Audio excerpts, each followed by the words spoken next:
প্ৰধানমন্ত্ৰী 14 তাৰিখে বৰাক উপত্যকাত আহিব।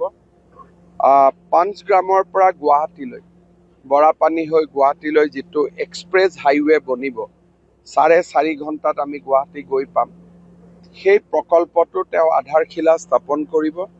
টেণ্ডাৰ হৈ গ'ল, ৱাইল্ড লাইফ বৰ্ডৰ ক্লিয়াৰেন্স হৈ গ'ল, লেণ্ড একুইজিশ্যনৰ কামো বহুতখিনি আগবাঢ়ি গ'ল। ৰাস্তাৰ কাম এতিয়া আৰম্ভ হ'ব। 14 তাৰিখে প্ৰধানমন্ত্ৰী ডাঙৰীয়াই কৰিব।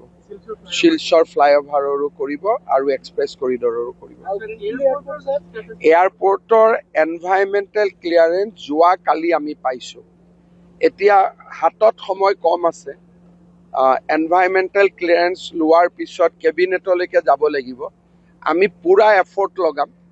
যদি নহয় আৰু এপ্ৰিলত ইলেকশ্যনৰ পিছত হ'ব, কিন্তু এফৰ্ট এটা থাকিব যে মাৰ্চলৈকে আমি পাৰোঁ নেকি।